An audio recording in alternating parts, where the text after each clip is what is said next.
Ano po ba talaga ang, ano, ito po ba talagang operation para may aalis dito ang ating dating Pangulo? Kanino po ba? Kasi kami pinupuwersa kami lahat ng mga supporter ni Digong na i-contempt po kayo. Pero hindi po namin ginagawa. Sapagkat ang order, walang order sa amin na ipa-contempt kayo. Kung galing lang to kay PRRD o galing kay BP na pa-contempt kayo, kukontempt kita, boss. Baka ako pa magsabi na ako hahatak sa'yo. Pero hindi ko ginagawa, boss. Kasi walang order sa amin na gawin sa inyo yan. Ang natatandaan lang po namin na sinabi ni PRRD na malinaw na ginagawa ng pulis ang order sa kanila. Kaya po namin kayo nirirespeto, sir. Dahil yun ang sinabi ng boss namin. Yun ang sinabi ng chairman ng PDP. Na ginagawa lang ng pulis ang trabaho nila. Alam niyo po, General Torre, congratulations, nakadalawang medalya na po kayo. Pero alam niyo po, sir, nalulungkot po ako dahil yung katapangan po ninyo, sir, medyo nakalulungkot po. Bakit? Napakatanda na po ni former President, sir. Ako naman po tagahanga ninyo sa pagkamatapang ninyo, sir, pero napakatanda na po ni former President. At alam naman po natin, sir, na lumaban yan sa komunista. Alam niyo yan, sir. Ito lamang po, tanong ko, bilang ako po'y dating rebelde. Hindi ko naman po yan pinagkakaila. Hindi ko po maintindihan kung bakit tayo po ay nag-submit dito sa mga tiga-Netherlands. Alam naman po natin, kahit po itanong ninyo, ako po ay palagi dyan sa Utrecht. Kasama po si Joma. Hindi ko po yan dinideny. Pero nakakagulat lamang po na dinala natin doon ang dating Pangulo. Yung po ba, hindi po ba alam ng PNP na karamihan po sa mga dumadating na pera sa komunista ay galing po sa abroad? Yan po yung mga tanong na kailangan ko po sanang itanong sa inyo at marinig ang mga sagot ninyo, pero naubos na po ang oras natin sa paikot-ikot. Si Senator Robin nagtsatsaga rito, sabi niya magsasalita din daw siya. Okay lang. Okay. Thank you, Madam Chair.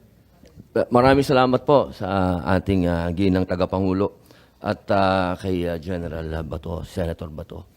A'udhu billahi minasyaitanir rajim. Bismillahirrahmanirrahim. Alhamdulillah rabbil alamin. Bismillahi wassalatu wassalamu ala rasulillahi. Assalamualaikum warahmatullahi wabarakatuh. Magandang hapon po sa inyong lahat. Pasensya na po, ako po kasi may press con. Kailangan po akong makaalis kaagad. Gusto ko lamang pong iparating sa lahat na wala na po dito si Pangulong Rodrigo Roa Duterte. Ito pong mga pinag-uusapan natin, ito po ay pagsuporta lang namin kay Senator Amy. Pero alam niyo po, sa ating mga magigiting na panauhin dito,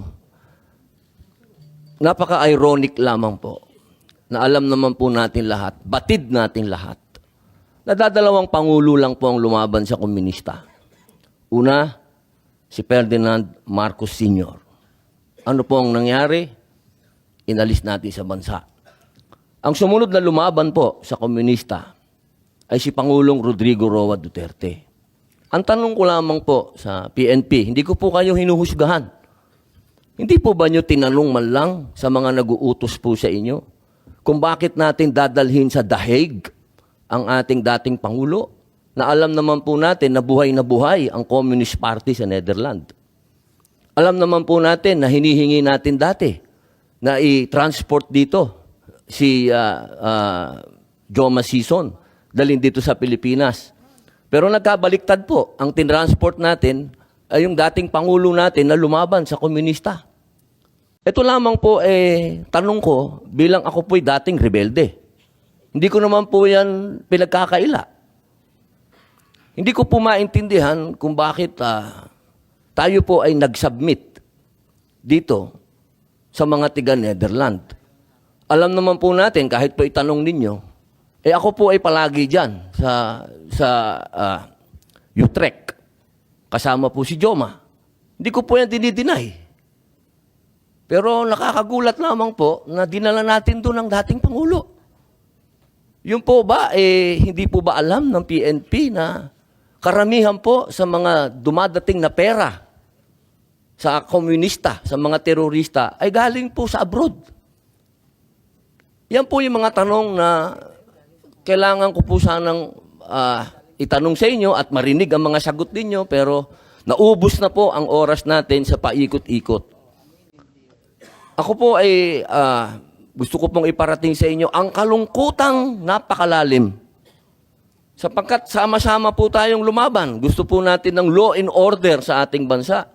Pero pagdating po sa kaduluduluhan, alam niyo po, General Torre, congratulations, nakadalawang medalya na po kayo.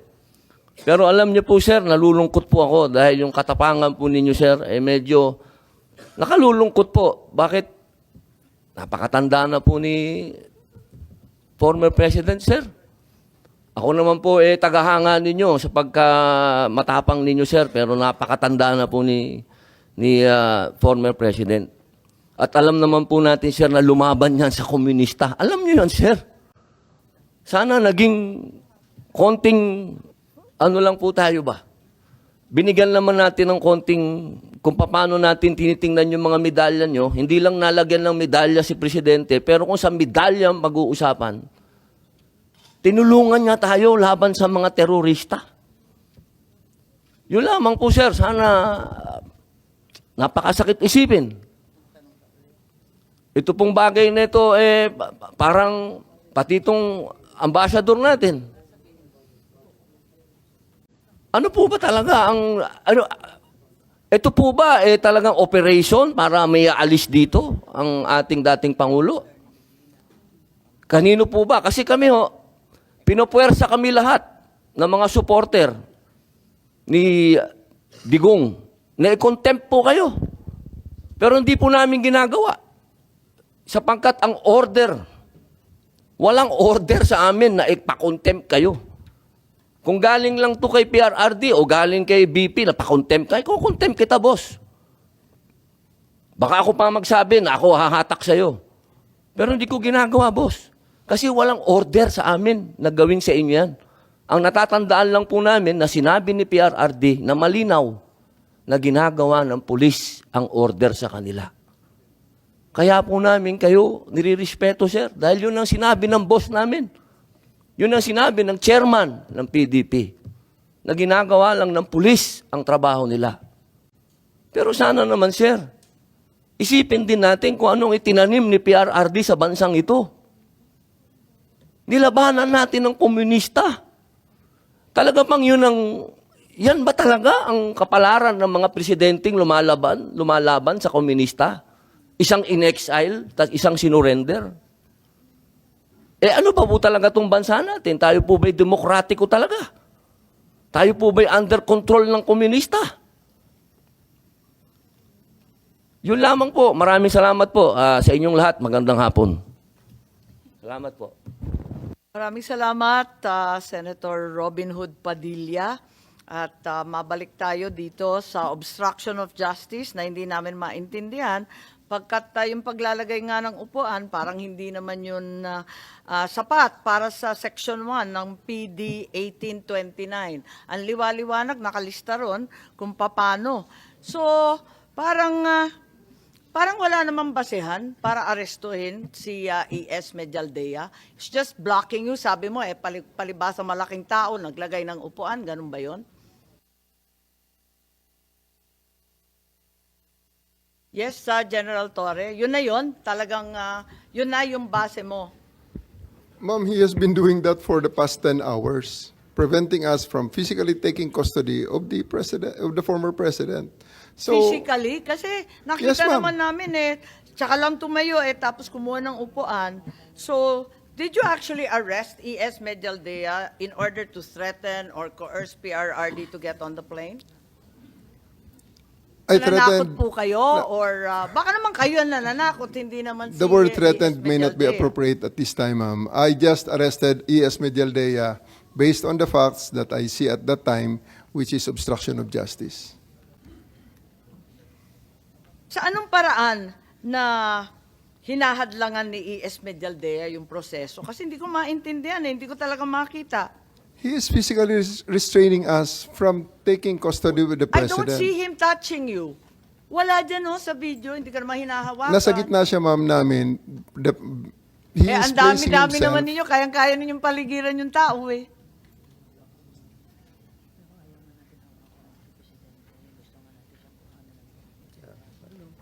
So palagay ko, paikot-ikot tayo dito sa istorya ako hindi naniniwala na may obstruction of justice. As a matter of fact, bakit hindi ninyo dinala si E.S. Medialdea sa kulungan nung gabing yun? Kasi pinusasan mo na, nag-Miranda rights ka na, ba't hindi mo dinala sa preso? I have the option to file the case which way I deem appropriate at that time, ma'am. At ang nakita ko, dahil siya ay sumama sa former president sa eroplano, I would just file the case later at the time. Depende na rin sa akin yun, ma'am, bilang arresting officer, whether I would like to Lahat yun pursue the pwedeng case gawin or ng not. arresting officer, Yes, sigurado ma'am. ka? Yes, Kasi, di ba, arrested person, 1 minute si E.S. Medialdea. Pagkatapos, di mo naman dinala sa kulungan. Ang ginawa mo, sinakay mo sa eroplano, naging pasahero sa Hague. Paano nangyari yun? Tumakas ba siya sa kustodiya mo? Pinatakas mo ba? Rinilis mo ba? Ano nangyari doon? Inaresto mo tapos rinilis. Anong klase yun? Those are decisions made in the context nung situation during the time, ma'am. So, sumakay siya sa eroplano, Teka lang. pinasakay namin siya. When did you release him? Kasi di ba nakaposas na nga Yes, siya. ma'am. Tapos binasahan ninyo at inaresto. Gaano katagal siya arestado? Actually, ma'am, nilagyan ko lang siya ng posas nang inaresto ko siya. Oo. And then, hindi nga niya mailagay ang kanyang kamay Tama. sa likod dahil na medyo malaki siya. Oo. So, even before we took less than 10 steps, hindi pa kami nakalabas doon sa pintuan ng room na yun, ma'am, hindi ko na ikinabit ang isa pang posas. And then, when he was in the bus, tinanggal ko na yung posas at pinasakay si Ms. Medialdea. Sabi ko, maraming salamat, sir. Antayin mo na muna ang presidente dito sa bus para sabayan mo siya papunta sa eroplano. Ang sinasabi niyo, diskarte mo na yon. Yes, ma'am. Diskarte mo. Pero hindi ba maliwanag na kapag arestado yung isang tao, hindi pwedeng palayain kung walang court order na naman? At saka kailangan may legal basis. Kahit may obligasyon ka, arestuhin because a crime is being committed in front of you. Hindi ba Article 223 yan ng ating revised penal code, infidelity in the custody of prisoners? I am Bakit the mo arresting pinalaya biga? I am the arresting officer, ma'am, and I have the option to file the case which way I want it. Whether I will present him for inquest or I will go a regular filing on the prosecutor's But having office. arrested him, you cannot just release him. Bawal yun, di ba? Nasa revised penal code po, infidelity in the custody of prisoners. He's already a prisoner. You may also have violated your precious Article 125 for failing to deliver E.S. Medialdea to the proper authorities within 18 hours. A provision that you're very familiar with. Di ba sinabi ninyo, mamalasin naman kayo pag hindi ninyo sinorender. Ba't hindi mo ginawa? Again, ma'am, those are judgment calls that I made to ensure They're not the accomplishment judgment of my calls. mission. They are procedures. They're the law. They are Yes, ma'am. procedures. I made that judgment call, the decision to just release him and bring him on the plane based on the prevailing situation as I saw it during the time. I think that's the most prudent. I really thought at that time that's the most prudent thing to do to ensure that the primary mission of bringing the president to The Hague is accomplished. So to your mind, General Torre, you are empowered by law to release an arrested person without any order of any court. You're given the authority to arrest the person, release him kung gusto mo. Basta ikaw ang magdidiskarte. Ganun lang yon. Wala kang pakialam sa batas, sa revised penal code, sa lahat ng pinagbabawal. Ganun ba yun? That's not the context that I made those decisions, ma'am. That's Sasabi not lang in those contexts. saan ka naman nakakita, inaresto mo yung tao, tapos isasakay mo, papuntang Hague. Anong klase yun?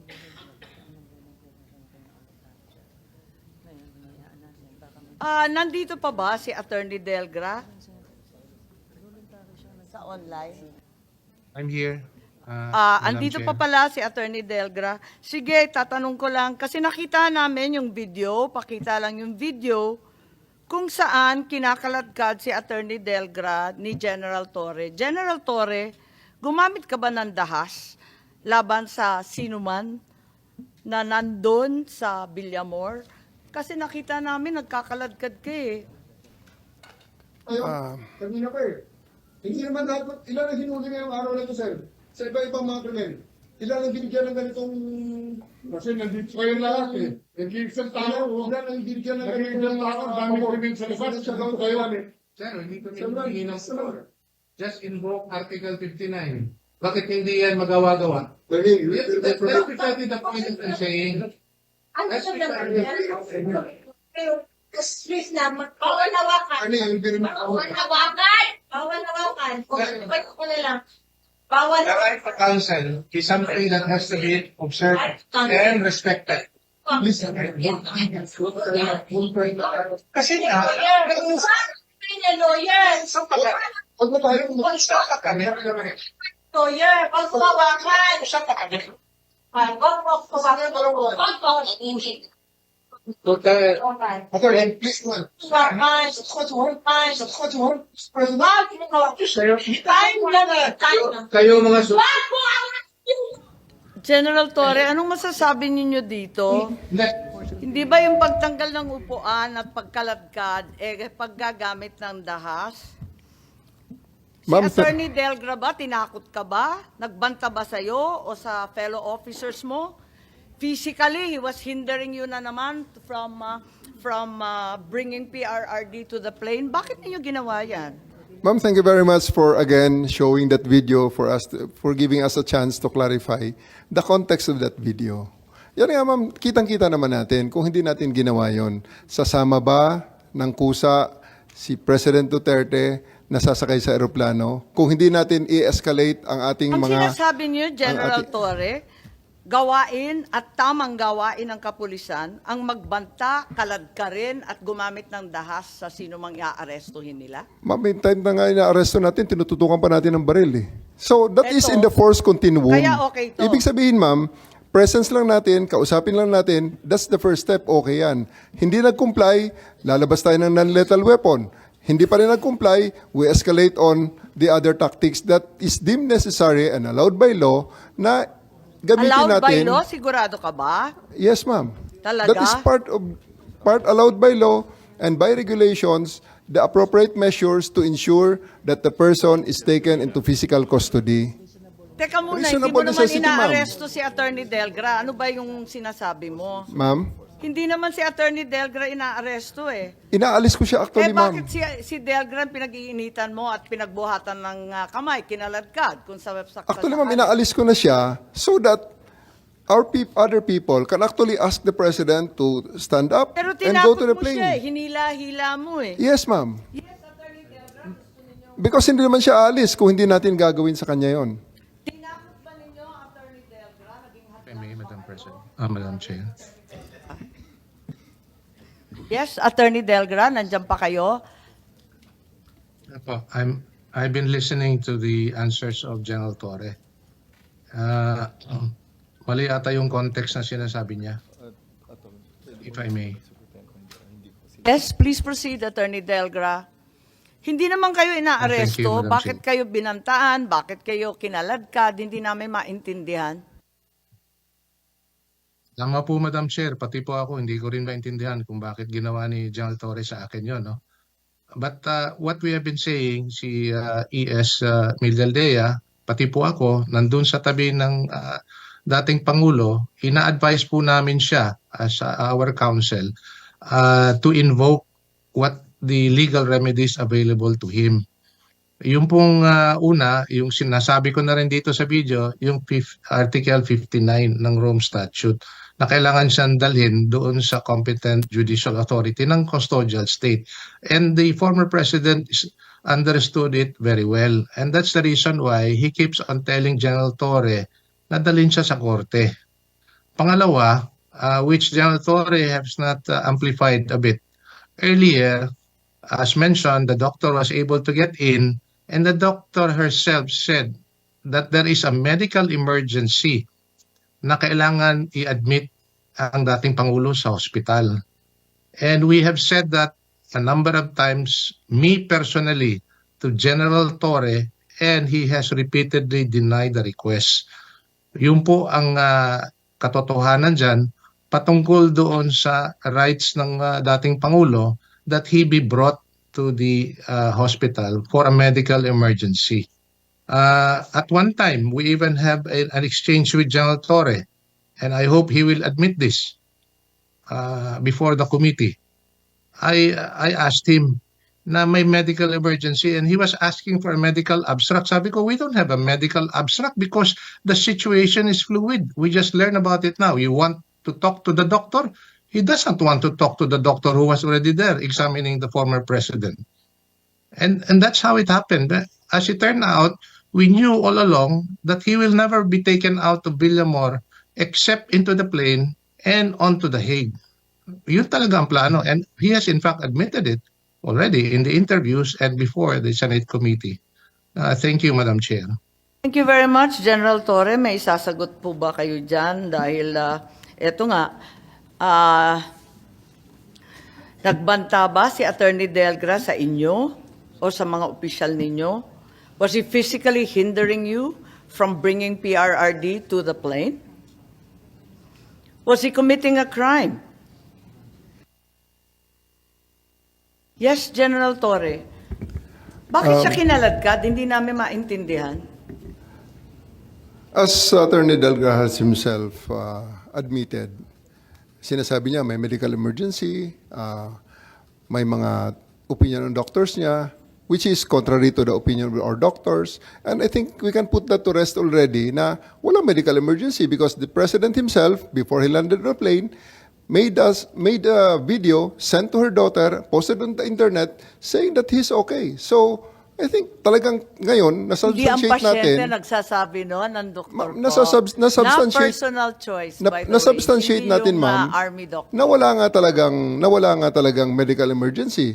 And Balik you have the tayo kay hindsight Attorney Delgra. of a 2020 vision, 2020. Okay lang yung collateral damage, yung mga katabi ni Presidente Duterte. Okay lang na saktan, arestuhin, na walang kasalanan yung mga katabi at nandyan para lang sumuko si PRRD.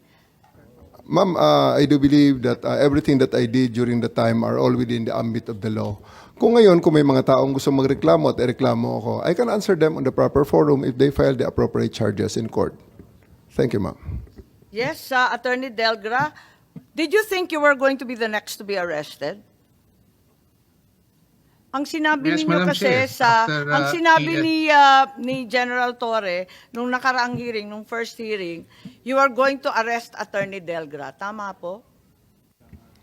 After I arrested A.S. Mijaldea, ma'am, when I came back to the room, I told him, you're the next. So he stepped out and then left PRRD and PRRD said, let's go. Tinakot mo na, bakit hindi mo inaresto si Attorney Delgra? He already stopped preventing me from doing my job. So umalis na siya. How was There's no he need for me. preventing you? Hindi namin makita sa video, Attorney Delgra. You stopped preventing him. What exactly were you doing that prevented him? Perhaps if I may recall, just a few minutes before that, Madam Chair, sinabi ni General Torre na inaresto niya na si E.S. Mijaldea at ako na yung susunod. Sa totoo lang, pagkatapos niya, and then eventually, 5 minutes thereafter, sumunod na si former President. And which is not true. Kasi pagkatapos nung umalis na si E.S. Mijaldea, nagbanta pa si General Torre na hihilain ko yan. I was still there beside the President. And actually, I did not left the side of the President. I was pulled out by one of the PNP personnel away from the President. And that's shortly thereafter, few seconds thereafter, they were able to secure the body of the former President. Andun na, maraming mga PNP na who surrounded the former President. And that was when I realized that they were able to secure the former President. And I realized then that he would now be brought to The Hague, as what General Torre has been telling us throughout the day that he will do it.